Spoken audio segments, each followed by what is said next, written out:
Но пошло все не по плану, как это часто бывает. Доброе утро, страна. Мы отсыпались сегодня, очень прям вот еле встали, потому что находились сейчас. В общем, Иерусалим это как Хайфа, в принципе. Зато какой вид. Это вот наш балкончик, открываешь. Ой, довольно-таки низкая эта штука, надо как-то ее поднять, не знаю как. Вот, и тут вот такая жизнь. Жизнь Иерусалима. Очень прикольно. Такой гигантский балкон. Тут особенно хорошо, когда все-таки еще не стало слишком холодно. Сейчас вот на улице 12. Я в маечке в такой и в шортиках. Но долго так вот тут на этом балконе не просидишь. Наши булочки из славного города Ашдота на завтрак. Штукенция. Вот мы еще, я буду хлопья с молоком, штукенция будет булочки. В славном городе Ришине нам подарили черпачок, в итоге мы его все время используем. Вот оно что, Михалыч. Ливень идет. Иерусалимский ливень, самый настоящий. Тут сейчас немножко многовато, потому что, оказывается, вот этот бак, он переполняется, и надо его руками выливать. То есть она не подключена к дренажу, к сливу не подключена. Нам только сейчас про это сказал хозяин. А это стиралка. Стиралка промышленная. Хорошая штука. У нас же нет перчаток с собой. Естественно, кто мог подумать, что в Иерусалиме, в Израиле могут понадобиться перчатки, потому что руки мерзнут. В общем, я буду использовать носки. В Израиле все дождю рады. Это религиозный квартал, и запрещено ездить на машинах там. Мы сейчас пытаемся запомнить дорогу со Штукен, потому что обратно идти будет нельзя с телефоном. Сейчас еще шаббат он еще не наступил. Еще часок есть. Но вот по этому району, по которому нам нужно домой попасть, и вообще везде, вот тут, в принципе, практически, нельзя будет доставать телефон даже. Еще тоже просто посреди улицы стоит такое заграждение. По соседним улицам машины ездят, вон на светофор зеленый, а вот сюда уже нельзя. А мы, собственно, живем вот на этой улице, рядом. Мы вообще все уже мокрые. Романтика. Спрятались под вот таким маленьким навесиком, тоненьким. Но не особо сильно прямо помогает, но так. Да. Это рынок, и тут вообще такая полная тишина и покой. Просто пустота, ничего не работает. Вот так выглядит рынок под дождем. Такого рынка мы еще никогда не видели. А вы когда-нибудь видели? Напишите в комментариях. Идет с небывалой силой. Просто жесть. Где-то видимо, моют улицы, судя по всему. Короче, мы нашли хлебушка, немножко кто-то оставил. Нашли какой-то хостел, нам тут сказали, где есть магазины. Вот тут 3 магазина есть, где что-то можно купить. Красиво, но очень мокро. Просто как уже мышки продрогли. Такие отражения, просто потрясающе красиво. Если бы у нас был зонтик, вот это было бы, да. Вот мы встали на небольшой привал. Такая улица, вроде бы на ней какие-то витрины, что-то такое, как будто бы тут есть живое. Но на самом деле ничего. Это называется слабый дождь в Иерусалиме. Да, слабый дождь в Иерусалиме. Слабый. Причем он уже идет, сутки этот слабый дождь. Такой слабенький совсем. Маленький дождик. Незаметненький такой. Слабейший. Просто это не дождь, это так, знаете. Морось легкая. Мы сошли внутрь, промокшие как мышки. Нашли единственный магазин, который тут работает. Йогурты, допустим. В 2 раза дороже они. Причем мы зашли в местный магазин.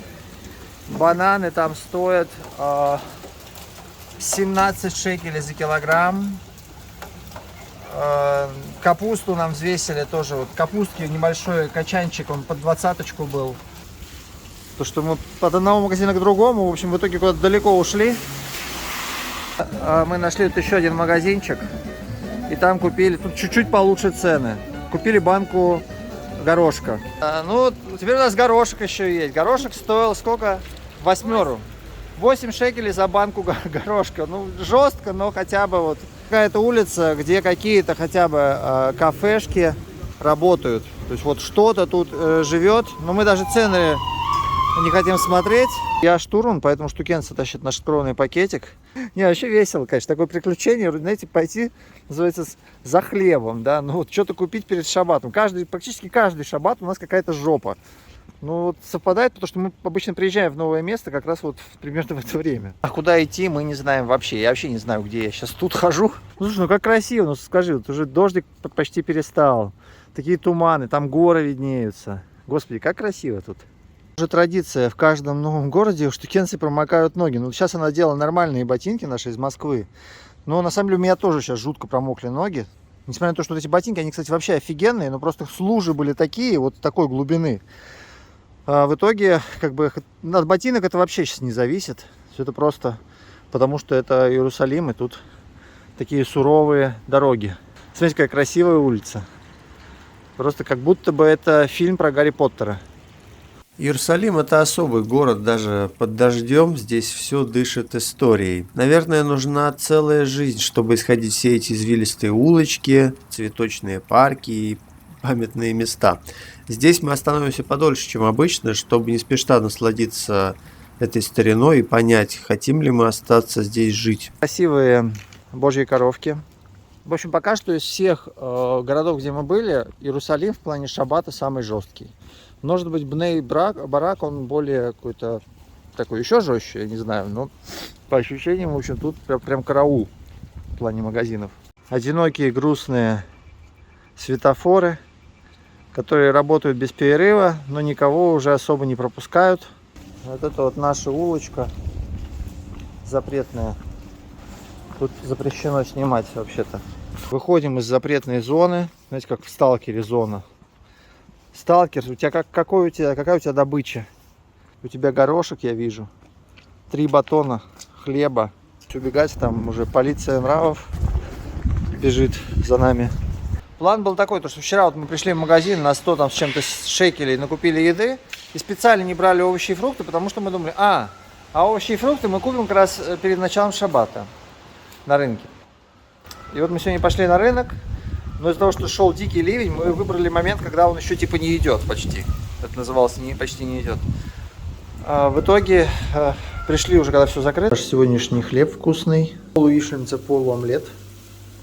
Иерусалим встретил нас хлебом с солью. Следующий день после нашей ночной дождливой прогулки мы так промокли вчера, просто вообще как мышки. Насквозь, вся одежка. Что это за кот такой? Ну-ка иди сюда. Сейчас сделаем зарядочки и пойдем. Смотрите, какой красивый тут витраж. Из окошка вид на прекрасный центр Иерусалима. Да. Сейчас мы пойдем к Кнессету, к парламенту. Только вот на улице 13 градусов, поэтому мы приоделись. Как-то хочется еще закутаться. Такой вид открывается со склона на Иерусалим.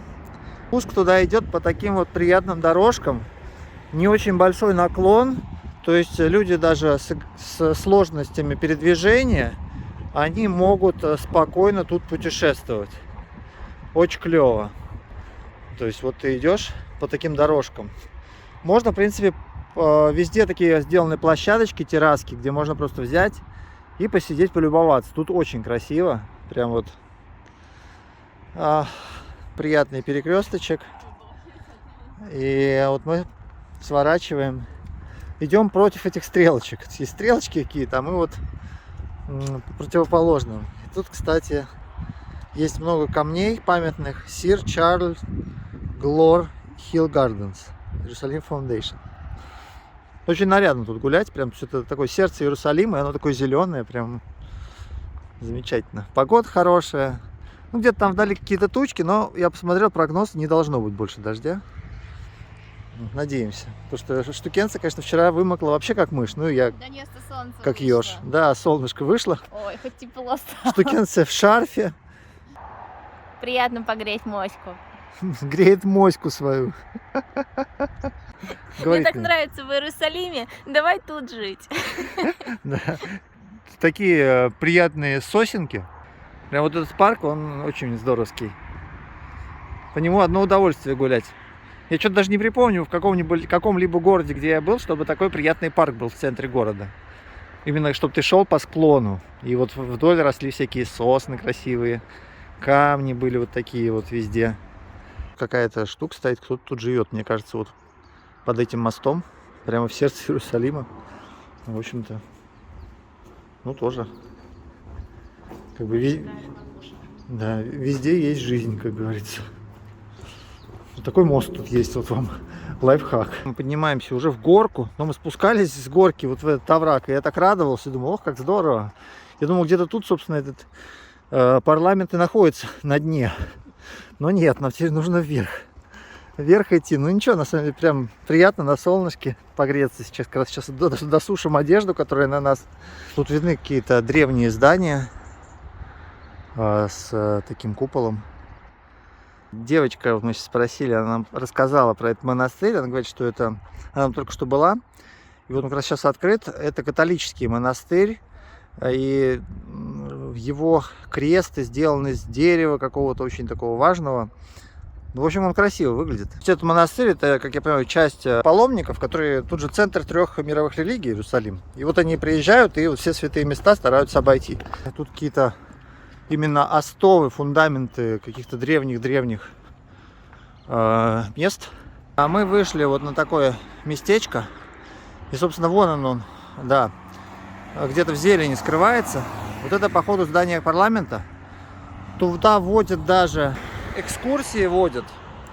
Можно взять эту экскурсию. Ну, я надеюсь, нас туда бесплатно вообще пустят посмотреть хоть этот домик.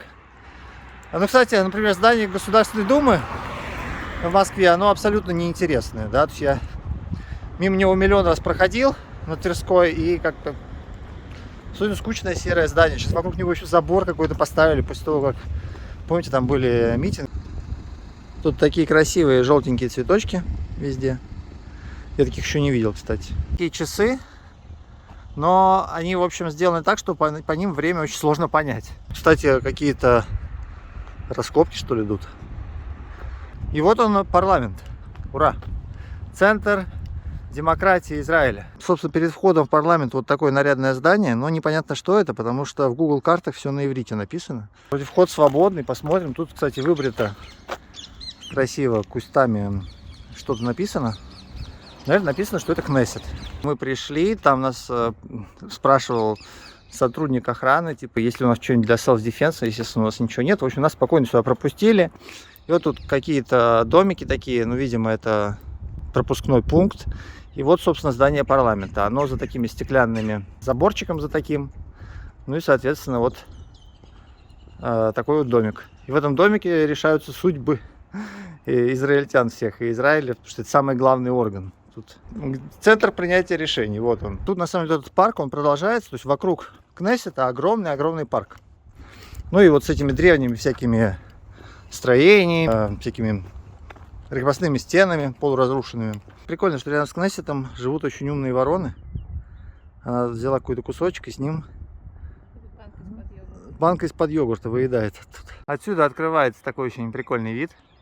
По идее, тут смотровые есть, какое-то место, где за птицами можно смотреть. Птички тут поют. И вот эти крыши домов. Тут, кстати, кладбище. Интересно, что еврейские кладбища, они без крестов. Ну, логично, да? Конечно, Иерусалим такой большой город. Иерусалим, он такой непонятный город вот для меня. Потому что это первый раз, когда я вот, ну, приехал куда-либо в Израиле. И мне прям, честно говоря, прям вот...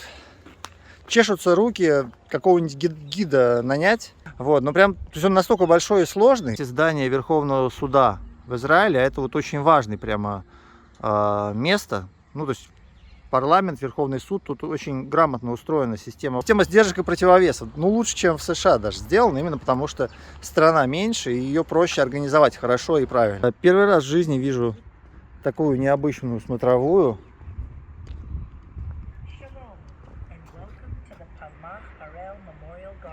Ого. This site has been dedicated to the memory of the 431 men and women soldiers of the Harel Brigade who fell during the War of Independence. Слушали краткий экскурс истории Израиля. Это монумент бригады Harel Brigade, который защищал Иерусалим.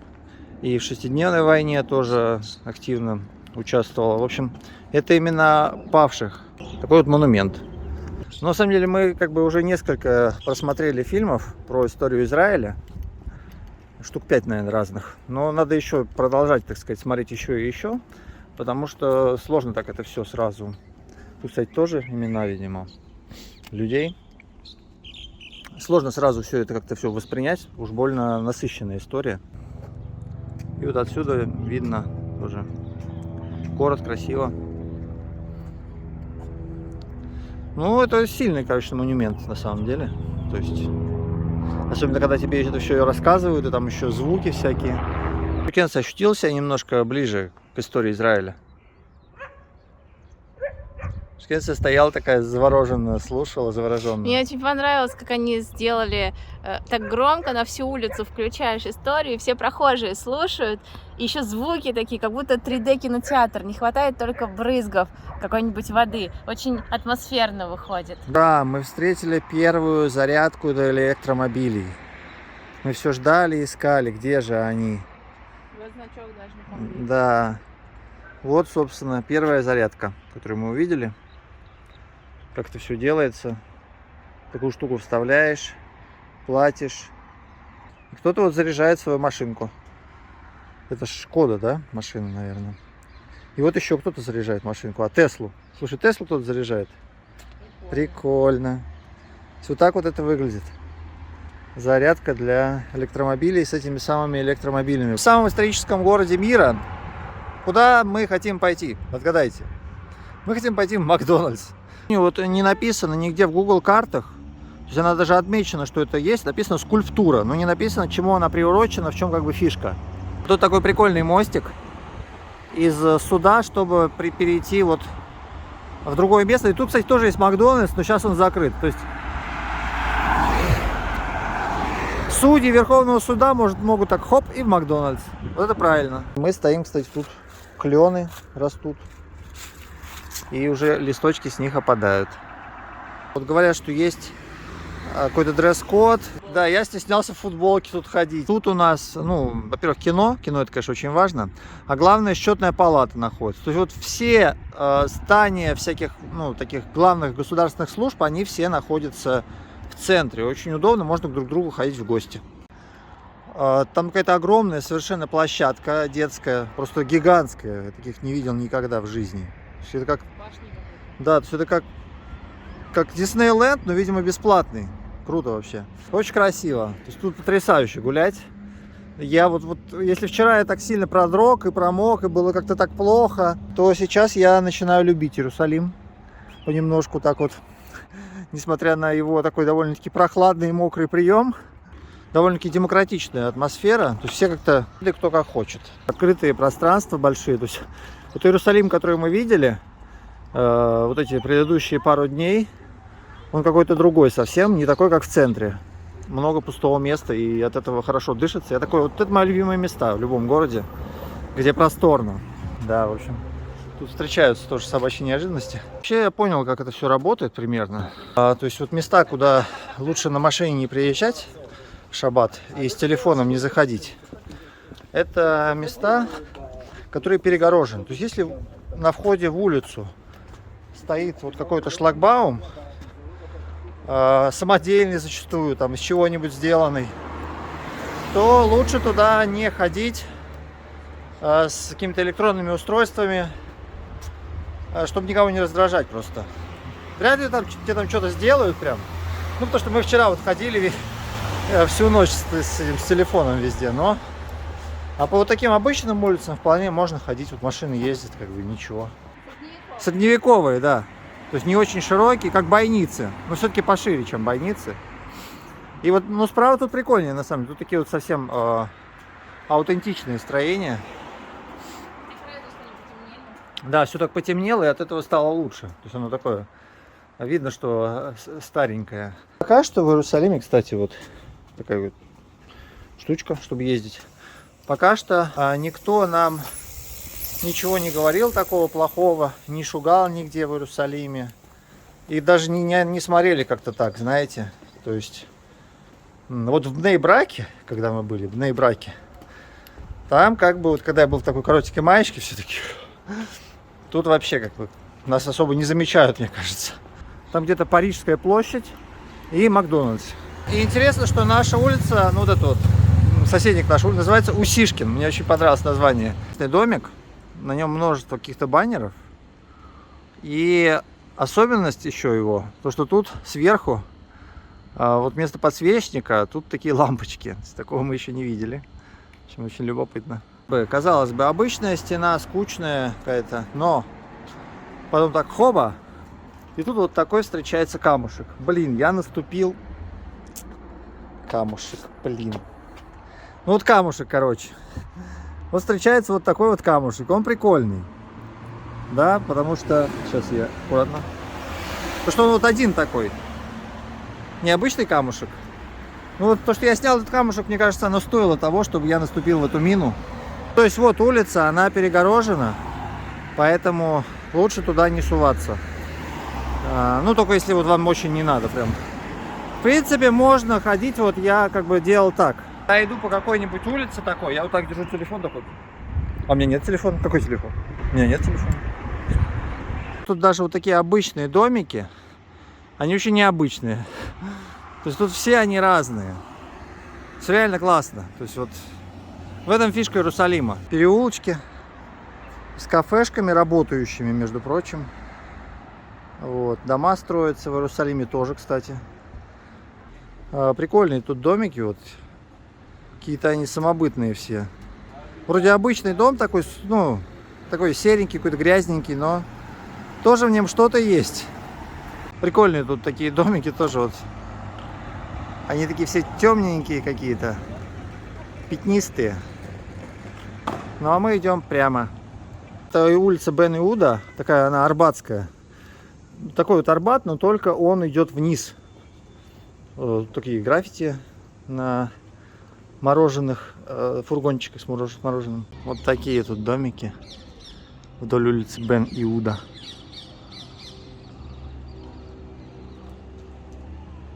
И Штукенция уже заприметила где-то спасительный значок Макдональдса. Где ты его увидела?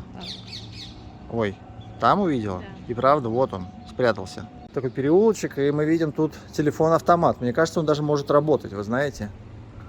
Ну-ка. Нет, он не работает. Это место напоминает Брюссель. Помните, там где писающий мальчик? Тут я не вижу мальчиков писающих, но вот именно по атмосфере, вот эта улочка конкретно, что-то вот колыхнуло у меня в душе. Знаете, вот есть много разных мировых религий. Вот мы со Штукенции адепты Макдональдса. И посещаем, так сказать, все места. Он, кстати, очень большой тут, такой просторный Макдональдс прям. Ну что, мы вот заказываем в ресторане. Мы решили съесть 2 бургера, потому что все равно сейчас все закрыто, и у нас дома как бы голяк. Поэтому что-нибудь хоть съедим.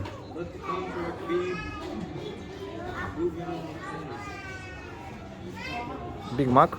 Интересная вещь, то что работают доставки. То есть, в принципе, вы можете взять себе домой из Макдональдса, заказать доставочку. То есть приезжают доставщики на мотоцикле. Там, правда, наверное, дороже немножко стоит, и все.